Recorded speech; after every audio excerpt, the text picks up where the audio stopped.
The 2019 regular season has finally come to an end, and it is time for us to go over everything that happened in the season, go over our team's stats, what the standings looked like throughout the league leaders, the playoffs, and then of course going over who we re-signed, who we didn't, who we signed, and what our team is going to be looking like heading into the 2020 season. So it's going to be a pretty lengthy episode, so let's get straight into it.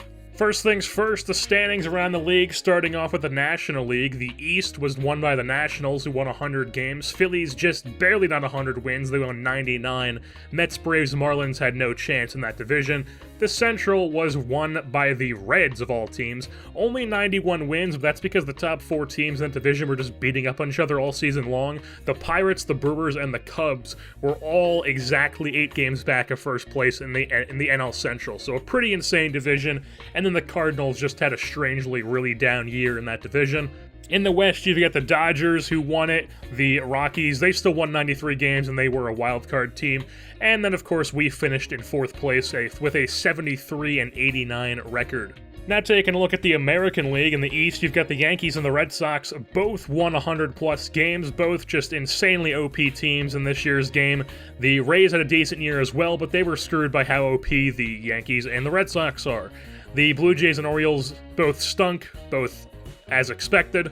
And in the NL Central, the most shocking thing of all, the Cleveland Indians won the division. It is shocking that they won 105 games, though, because I don't personally think they're that good of a team in real life, and 105 games is pretty insane, but this is not real life, this is MLB The Show, so the Indians win the division pretty easily. In the West, you've got the Houston Astros with another 100-win team winning a division in the American League. The A's, Angels, and Mariners battled all year long for that second-place spot in the division, and the Rangers just flat-out stunk. And then the wild card, of course, you got the Red Sox on top, while the A's, they won the battle for the second spot in the wild card, and Angels and Mariners missed out. But you gotta feel bad for the White Sox. I mean, these guys, they were battling for that wildcard spot along with those AL West teams, and they finished 1 game behind the A's for that second wildcard spot, and they ended the year with a 9-1 record in the last 10 games. I mean, they did about as much as they could have in their last 10 to make the playoffs. If they went 10-0 in their last 10, they probably would have at least had a game 163. And now taking a look at the playoff tree, that's it before anything happens, and then bam, that's it after everything happens. I'm not going to spend 45 minutes talking, breaking everything down, because you can see clearly what happens, everything on the screen. Just some notes. Washington pretty much stomped everybody. They had some trouble with Colorado in the NLDS, but then they swept the Reds, who swept the Dodgers, and then they swept Cleveland in the World Series to win the 2019 World Series. Yankees lose out on a Game 7 in the ALCS, and the defending champion Boston Red Sox lost the wild card game to the Oakland Athletics. Now moving on to some of our players' stats, starting off with the hitters on our team. Ryan Schimpf, far and away the best bat on our team this year. Not far and away, but he was definitely the best bat on our team this year. A 954 OPS, 32 home runs.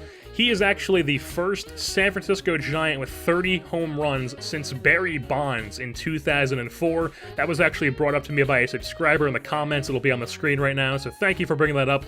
I thought that was an absolutely insane stat. I even looked it up, and it was like, I think one year, like, Pablo had 26 or 28, and then they had Aubrey Huff, who had like 26 one year, and they really haven't had that many power hitters throughout their history since 2004, ever since even Bonds left, whenever the exact year he retired was. Even crazier stat is in real life, they haven't had a guy hit more than 20 home runs since Brandon Crawford hit 21 in 2015. So 16, 17, 18, they just did not have guys who hit home runs. Now that is, of course, because they play in AT&T Park, Oracle, whatever you want to call it. Still a pretty ludicrous stat. Brandon Bell also had a very good year as our first baseman, also played some corner outfielder for us this year. He had an 890 OPS with a 393 OBP. He hit 22 home runs, and he was among the league leaders in walks. So the plan is to trade him in this here offseason. So he did show that he is a great first baseman to have. He showed he is among the best of the bats in the National League, so could be a decent return for Brandon Bell later in the episode. Buster Posey fractured his leg to end the season, but he did have a good year nonetheless. He had an 804 OPS. His power is completely gone, though. He's only got 8 home runs. He only has 68 strikeouts and 438 at-bats, though, and a 384 OBP. So he's pretty much a guy who gets on base a lot. He's going to hit a lot of singles, decent amount of doubles, but he's really never going to hit any home runs. Evan Longoria actually managed to have a decent second half of the season and boost his OPS up to a 7.54. He finished with 16 home runs. He still has an absolutely albatross of a contract. We still probably aren't going to be able to trade him anytime soon, and I would still rather have Ryan Schimpf playing third base next season. So Evan Longoria probably yet again just going to be a guy who's a good pinch hitter for us, going to be getting a lot of time off the bench. He might get some time at first base now that we're not going to have Brandon Belt, which once again we will get into later on in the episode when we actually do show the trades. Robbie Grossman has actually proved to be a pretty good pickup. He is a solid leadoff guy for us this year, a 7.53 OPS and is 193 at-bats at the Major League level, a 3.64 OBP. He's definitely capable of having an OBP similar to what Belt and Posey had for us this year, and hopefully he can do that next year, but I mean, I'm not mad at a 3.64 OBP, and he does have another year of team control, so he will be back, most likely leading off our lineup yet again next season. Brandon Crawford had a pretty decent year offensively, 749 OPS, 16 home runs. He's still got some skills at the plate, unlike real life where that's pretty much all gone. So hopefully he can continue to be that throughout the rest of his contract. He's signed through 2021 and not just be a complete liability at the plate while being one of the best the best shortstops in the game. Tyler Austin is a guy who had a bit of a disappointing season for me. He finished with a 7.45 OPS, which isn't bad. It's not great, but it's not bad either. But he only finished with 12 home runs, and he had like 6 after like the first 2 weeks of the season, so it's pretty insane that he hit 6 in like halfway through April, and then he finished with 12, and he was on the Major League team the entire year and not hurt. He mainly really only played against left-handed pitching, but still, he mashes left-handed pitching, so it's still pretty weird to see that he only hit 6 throughout those entire months, aside from the first 2 weeks of the season. Steven Duggar, I'm glad he did not retire from his torn Achilles injury. He finished with a 7.27 OPS before he got hurt. All I really need him to be is a great defensive center fielder who can get on base. I don't need a power bat from him. So, I mean, I would be fine with him being one of those guys who hits like 270 and has like a 350, 360 OBP, but his slugging is crap because he doesn't hit doubles, he doesn't hit home runs. I'd be fine with that because his main thing is that he is great in center field, and at least I'm hoping he can be able to get on base consistently. Joe Panik, not the greatest year. He's basically what I just described, Steven Duggar, what I want him to be. He had a decent average, decent OBP. He just doesn't really hit doubles or home runs, which is why he only had a 721 OPS, and that was Joe Panik's year. Kevin Pillar, he's just flat out not good at the plate. He can play a great center field, obviously, but he can't hit at all, and that's just the deal with Kevin Pillar. Andrew Applin, not great in our center field position, playing against right-handed pitching pretty much the entire second half. 641 OPS, 217 at-bats, just not great for Andrew Applin, but he's more of a depth guy in the grand scheme of things anyways. Chris Shaw, also not great. 615 OPS, 256 at-bats. I was hoping he could fill a corner outfield spot for us, but does not appear to be the case. And then Franklin Barreto, very bad, 514 OPS, only 151 ABs though, but he did come over in the Mad Bum trade as pretty much the main piece in that deal, and he only really played against left-handed pitching. I would like to see him play every day at second base in 2020, so hopefully he can pick things up in 2020 and actually have a pretty good year for us playing every day. Now moving on to the pitching side of things, you've got Derek Rodriguez, who pitched 206 2/3 innings, a 2.92 ERA, a 4.02 FIP, 2.7 WAR.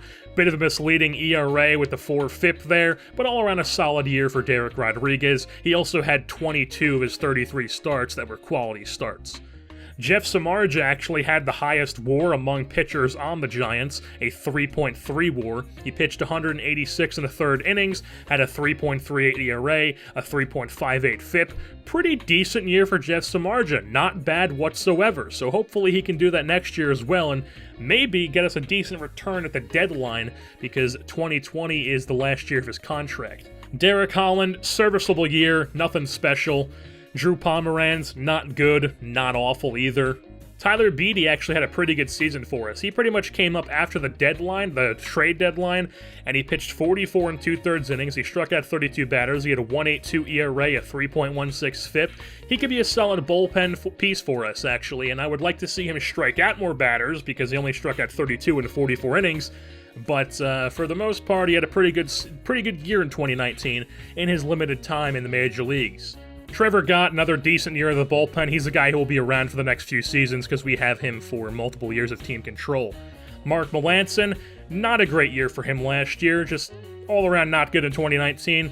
2020 is the last year of his contract, and then we are free from that just very expensive deal for Mark Melancon. Brandon Beachy, he managed to stay healthy through all of 2019. He was great in AAA for us in Sacramento. He was not the greatest in the big leagues. He does have another year of team control, though, so he'll probably just go through arbitration and end up back on the Major League roster next year because we don't really have anybody stopping him from being in the Major Leagues next year. Reyes Maranta, he tore his finger ligament at the end of August, and he will have another big role in the bullpen in 2020. Did not get used as much as I would have liked to see in 2019, but 2020 will be a big year for Reyes Maranta. And then Sean Anderson, who you saw make his debut last episode against the Cardinals, he made 5 starts in September at a 5.31 ERA. Not the greatest, but that's just a taste of Sean Anderson. He will be back in the bigs at some point in this series. And now let's just do a little speed run through the league leaders and the awards in the National and American leagues. So in the National League, the league leaders, you got Albert Almora Jr., who led in hits. Bryce Harper led the league in home runs, Nolan Arenado in batter war, and then Patrick Corbin won in pitcher war, or led in pitcher war, I should say. On the American League side of things, Omar Narvaez still led the league in average with a .351 batting average. Miguel Andujar led the American League in hits. Mike Trout led the American League in home runs and batter war, of course. And then Chris Sale led in pitcher war. But Madison Bumgarner was among the leaders in the American League. And then taking at the awards, starting in the National League, Bryce Harper won the MVP with his first year at the Phillies. Steven Strasburg won the Cy Young. Manny Machado the batting title. Sean Doolittle won Reliever of the Year. Pete Alonso won Rookie of the Year. And Gerardo Parra, our former right fielder, won the Gold Glove in right field in the Nationals uniform. And then on the American League side of things, Chris Sale won the MVP and the Cy Young because he had an insane year for the Boston Red Sox. Omar Narvaez, of course, won the batting title. Blake Trinan won Reliever of the Year. Eloy Jimenez won Rookie of the Year. And then Mookie Betts, yet another Gold Glove in right field for the Boston Red Sox outfielder. Now let's get into the actual off-season part of this video. So first things first, the retirements. We had one retirement, and that was Pat Venditti. I did not expect him to retire. He was neat to have on the team. I would have liked to have him in my pen next year just because he's a switch pitching guy. He's ambidextrous. I would have liked to have that in my pen because it's just neat to have. But I would assume he's not going to be the most effective player in the sim because he's, well, like a 62 overall. And then some other notable retirements and all around the league. You got 2 former San Francisco Giants. Hunter Pence, he played 143 games with the Texas Rangers. Not the greatest year. He decided to hang up the cleats. Sergio Romo, also a former Giant. He still had a good year with the Miami Marlins, but he just decided to retire because he's old, I guess. Even though I believe it did say he retired due to ability, despite him having a good year, so it doesn't make any sense because MLB The Show retirements.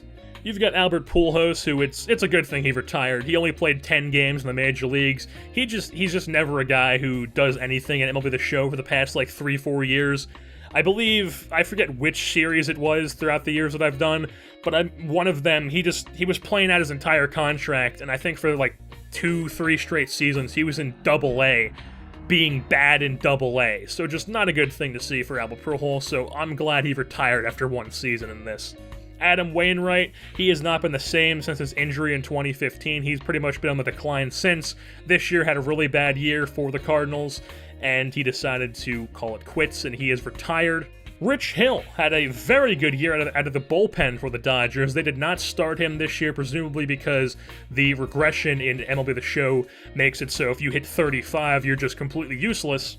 And he is 40, so he is extra useless when it comes to overall stats or overall ratings, but he still managed to put together a very good year out of the pen for the Dodgers. But he did decide to retire at the end of the year, which is probably good because he probably would have lost another 12 ratings in every single rating across the board like he did this year, and that wouldn't have been good to see his stats at the end of the year. Curtis Granderson, the Grandy man, had a pretty decent year for the Marlins, but he did decide to retire as well. And then the Hall of Fame inductees were Albert Pujols and Ichiro Suzuki. They both made the Hall of Fame. And before we move on to anything else for the offseason part of this video, right on your screen right now you see the budget on our team. These are all the biggest contracts on the team, and the biggest one is a guy who missed all of 2019, Johnny Cueto. He will be a member of our rotation next year in 2020. He is the most expensive contract on the team. He is signed through 2021, so he'll be pitching next year and most likely through 2021 for us. And that's really all there's to say. He's just kind of stuck on the team. I can't really trade Johnny Cueto. But luckily, his ratings are still good enough to where he does have the ability to be a pretty good pitcher.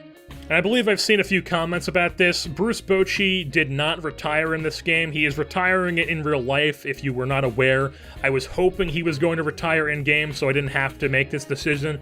But I decided I did not want to pay the $7.5 million that I needed to pay to fire him, because I would have had to pay out the rest of his contract. Decided I did not want to just add to this team's money issues with how much money they're paying people. So Bruce Bochy, he's going to be staying on until he retires or his contract's up, whichever comes first. But I did fire the hitting and the pitching coaches because, one, they stunk, two, they weren't getting paid a lot, so it wasn't like I was really losing a lot here by firing them. And to replace them, the new hitting coach is a man by the name of Landon Baldwin, and the new pitching coach is Rudy Lieber. Moving on to the re-sign phase, first up, who did we not bring back? The guys who were just going to be straight to free agency, Derek Holland and Drew Pomeranz, guys who were in a rotation. I did not want to bring them back next year. I had no use for them. So Derek Holland, Drew Pomeranz, they are not being brought back. And then guys who I could have brought back through arbitration, who I decided not to. Kevin Pillar, a guy who I maybe could have gotten something if I signed him and then traded him, but I decided not to. I just decided to just let him walk into arbitration, or did not offer him arbitration. He's going into free agency. That's where Kevin Pillar is going. And then Yangervis Solarte, Mac Williamson, Kieran Lovegrove, and Carlos Navas were guys who I decided those are the main depth pieces that we just decided to let go. Lovegrove just wasn't anything special. Navas sort of as well. I didn't really want to pay him the $600,000 that I would have had to pay him. And now on to actually who we re-signed. So first one up is Derek Rodriguez, who we actually signed at the All-Star break. I just forgot to include it in the video. I believe I recorded it, and I just flat out forgot to include it in the trade deadline episode. So Derek Rodriguez, we basically just bought it as arbitration years, so he's going to be making $4 million a year through 2024. Pretty cost-effective contract for us, especially since the guy is 87 overall, and he does have the ability to get even better.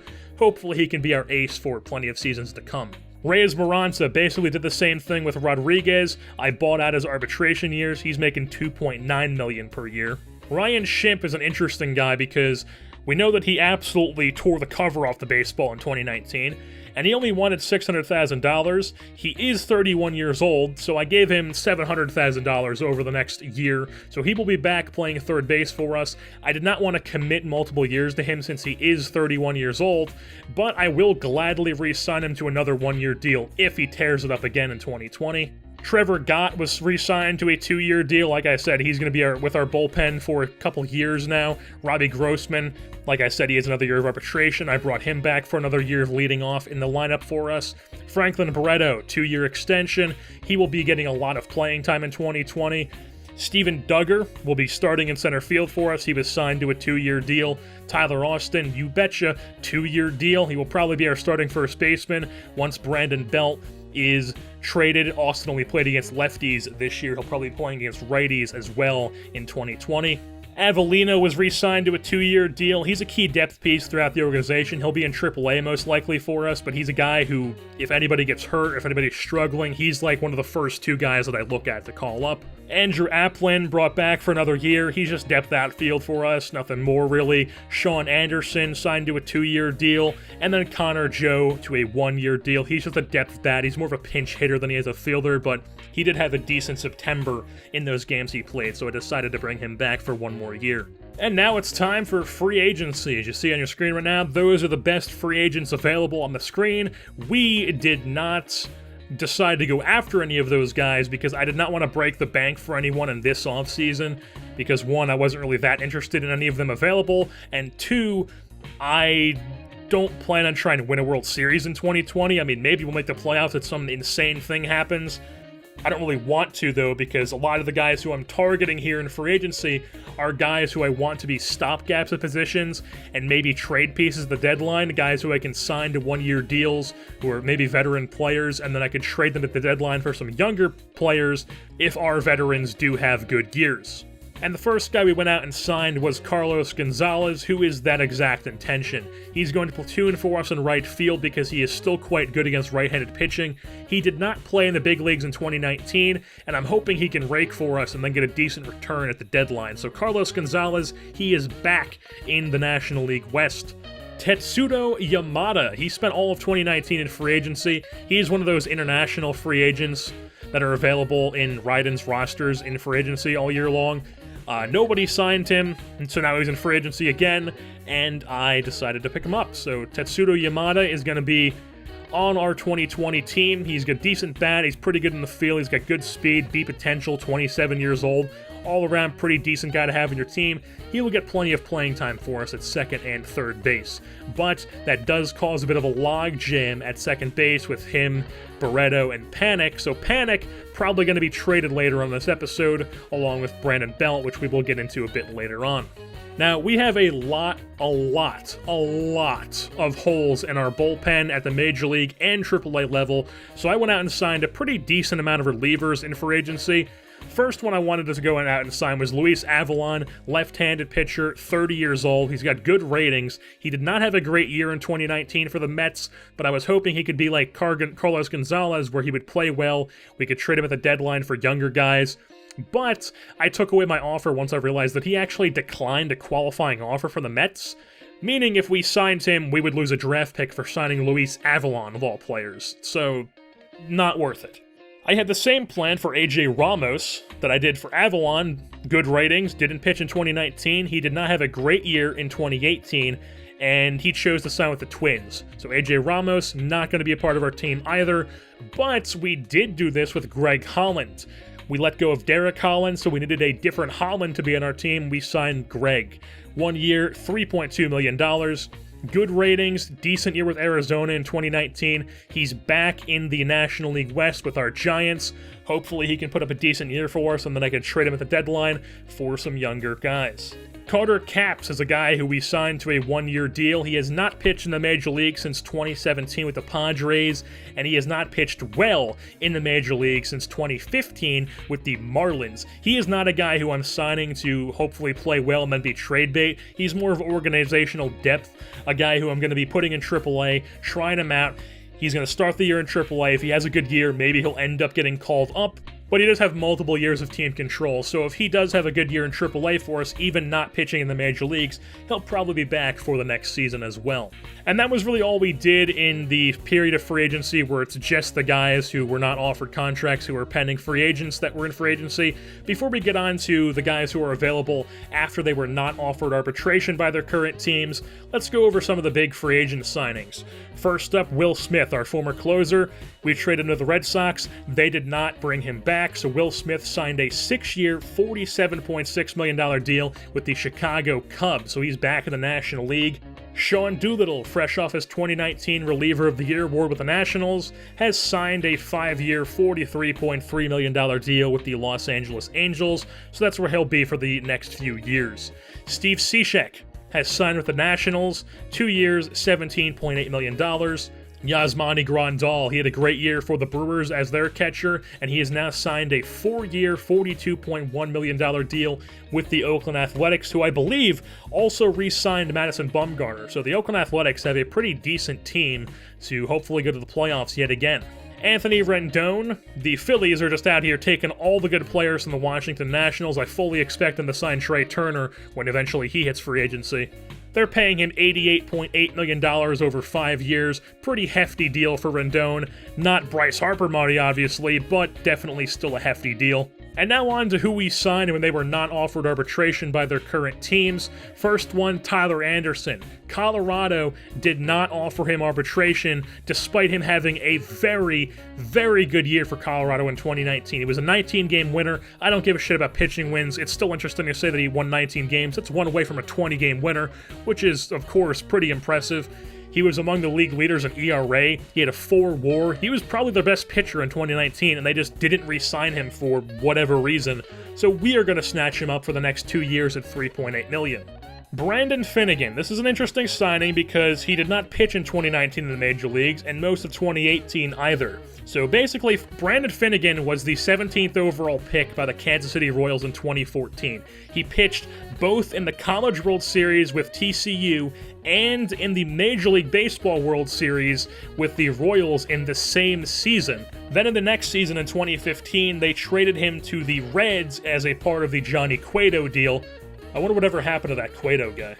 And when he was traded to the Reds, they tried to make him a starting pitcher, and he really hasn't been the greatest at that position. He had an okay year in 2016, then in 2017 he had shoulder issues all year long, and then in 2018 he got off to a pretty bad start in the major leagues. They sent him down to Louisville in AAA, and he has not been back up to the major leagues since. So they did not bring him back. Our plan is to transition him back to being a reliever, which is where he will start the year in AAA as a reliever for us. If he has a good year, he will probably end up being in the major leagues for us. I'm hoping he can, because Brandon Finnegan is a guy who would be an interesting player for us to have a key part of our team. Bobby Parnell is another guy who I signed as just a tryout reliever, except he's really a tryout reliever. He's 34 years old, so he's old. He has not pitched in the major league since 2016 with Detroit. He has not pitched well in the major league since 2013 with the Mets. He's going to be a guy who's going to be in AAA for us, and I'm basically just seeing if he has any baseball left in him, and if he does, I just want to squeeze that last ounce of baseball he has left in him. But if he goes in AAA and he just gets rocked like the first month or two of the season, I'll probably just release him. And one thing that I for sure wanted to have heading into this offseason was a solid utility guy, because I did not bring back Yangervis Solarte, and we don't really have another utility guy like Yangervis Solarte. So, Leury Garcia. 1 year, $1.4 million. He is going to be our big league utility guy. He is not the greatest stats over his career with the White Sox, but he can play all over the field. Second base, third base, shortstop, left field, center field, right field. All playable by Leury Garcia, and that will be his role on the 2020 San Francisco Giants. We also went out and signed Jacoby Jones, another organizational depth piece in the outfield, a former highly touted prospect with the Detroit Tigers. He played a lot in 2019 for them. Not a great year offensively, but he's 27. He hasn't been what they hoped he was, so they're moving on from Jacoby Jones. We decided to snatch him up. He is a great defensive center fielder. He can play left, right. He can also play third base, I believe, which is just weird. His bat is very questionable, though, so that's really the thing that holds him back. But like I said, he is organizational depth for us. And since we lost both our AAA catchers in Eric Kratz and Stephen Vogt, I decided we needed to bring in some catchers, and the first one we did of that was Luke Maile. 1 year, $1.4 million contract. He's probably going to be our backup catcher at the major league level. He might even start some, or he will start some games when Buster Posey plays some of his games at first base, which is what we will be doing some this season because Posey's getting old. He can't play him a catcher every game. And Luke Maile is an extremely good defensive catcher. He's not going to hit for anything. He's probably going to be a complete liability at the plate, but he is extremely good behind the plate. And since we also lost Donovan Solano, I decided not to bring him back as our AAA shortstop. We went out and signed Luis Sardinas to be some organizational depth at that second base shortstop position like Donovan Solano was. He is great in the field. He's got an okay contact bat. He's going to be a guy who's in AAA for us anyways. He won't be up in the big leagues unless something happens. Uh-oh. Sound the alarms. Sound the alarms. We've got some AI trades. And boy, are they a doozy. First one up. Luis Severino has been traded to the Milwaukee Brewers in return for Zach Wheeler and Keston Hiura.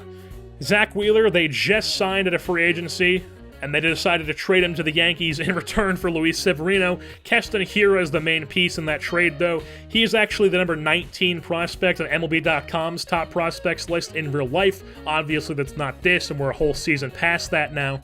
And now it doesn't really make sense for the Yankees to give up Luis Severino. It really doesn't make sense for the Yankees to give up Luis Severino, especially for a position that they don't need in second base. And the Brewers are just out here going absolutely all out for the World Series now. They know their window is now, and like I said, not really sure what the Yankees are doing hey, AI trades.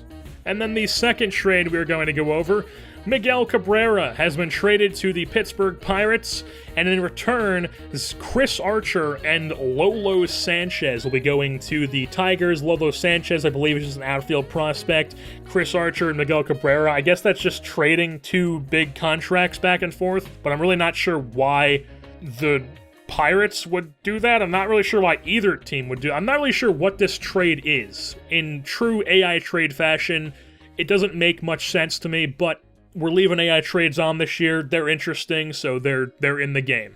Jose Leclerc to the Padres is another trade we are going to go over, and in return, the Padres sent Garrett Richards and Ian Kinsler back to the Texas Rangers. So Ian Kinsler, he is back where it all started for him with the Rangers. This trade, once again, does not make the most sense to me, but I guess it's not the worst trade in the world. But now that we have gotten the AI trades out of the way, let's move on to the trades that I made. First one up, Brandon Belt. He is back to his home state of Texas as he has been shipped off to the Houston Astros. The Astros did not bring back Yuli Gurriel at first base, and their current first baseman is Tyler White, who did not have a great 2019 season. They had their need listed as first baseman. We have a first baseman ready to give up, so Brandon Belt had a very good year in 2019, as we are all aware. The Astros get him for the 2020 and 2021 season, and in return, we get Seth Beer and Josh James. Seth Beer is a corner outfielder slash first baseman. He was a big bat at Clemson. We will, of course, go over more about him and his very own prospect profile, which will probably happen early in 2020. And then Josh James is a right-handed pitcher. He throws absolute gas. He's 27 years old, a potential. He actually started 19 games for the Astros in 2019. They were not the greatest starts. He did not have the greatest year in 2019. Our plan for him is to have him as a multiple inning reliever in our bullpen. So Seth Beer, Josh James, that's our return for Brandon Belt. And then the other trade we made was Joe Panic. The Brewers, they did not bring back Mike Moustakas to play second base for them. And of course, we know that they traded Hira. I'm not even sure if I'm pronouncing that correctly, but you guys know who I'm talking about. They traded him to the Yankees in the Luis Severino deal. So their best second baseman in the organization was like 68 overall Nate Orf. I really doubt they wanted to play him at second base, so Joe Panic is now their second baseman, and in return, we get a B potential outfield prospect in Joe Gray Jr. He will be getting his own prospect profile at some point as well. Now moving on to the last stage of free agency, where there are even more players available, and the first guy we went and signed in this portion was Carson Fulmer to 2 years, $1.1 million.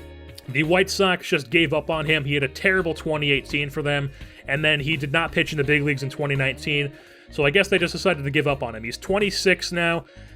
In real life, I mean, he probably could have been traded for at least something, and I guess in real life, he wouldn't have an A potential right now, and it would make sense, sort of, to, like, want to move on from a guy who hasn't panned out by now. But like I said, they probably would have traded him in real life, so I guess it's not the most insane thing in the world that they didn't bring him back.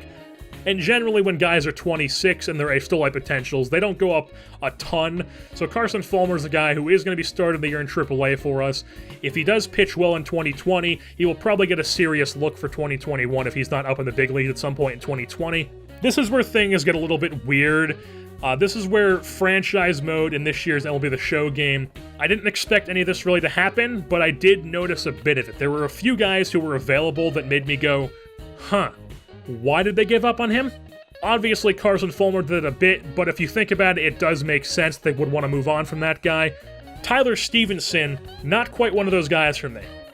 They just did not bring him back. I really noticed it mainly with catchers. I'm not really sure why that is.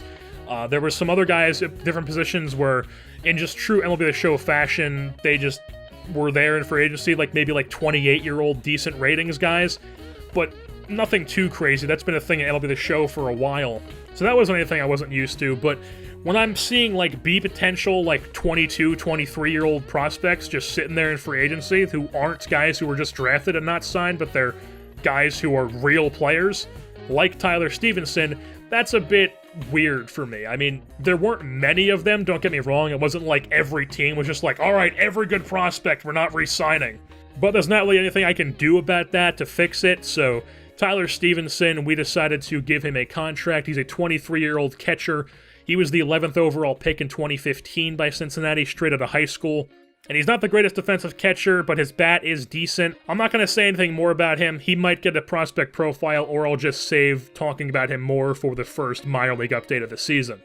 And now the very last thing we have to go over of this offseason video is the Rule 5 draft. I probably did that a bit out of order, but we're just ending with the Rule 5 draft. We had the 10th pick in the Rule 5, and we went out and picked up a reliever from the Baltimore Orioles, a lefty in Tanner Scott. He is 25 years old, B potential. He did not pitch in the big leagues in 2019. He's a guy who has absolutely filthy stuff, and I cannot put this lightly. His stuff is filthy. Like, he goes out there and he just throws absolute junk. He is just filthy stuff. But he does have control issues. He's only got 41 walk per 9 and 49 control rating, but he does have the 97 K per 9, 99 velo, and 93 break. So if we can kind of harness a lot of that and cut down on some of his walking issues, then we can probably have ourselves a pretty decent reliever there in Tanner Scott. And with that being said, that's going to wrap things up here for this edition of the San Francisco Giants franchise, the offseason recap video. So the next episode you guys will see will be opening day plus 2 to 3 other games as well to kick off the 2020 season. I've been your host, Jerseyborn, and I am saying, summers in New Jersey are just too damn humid.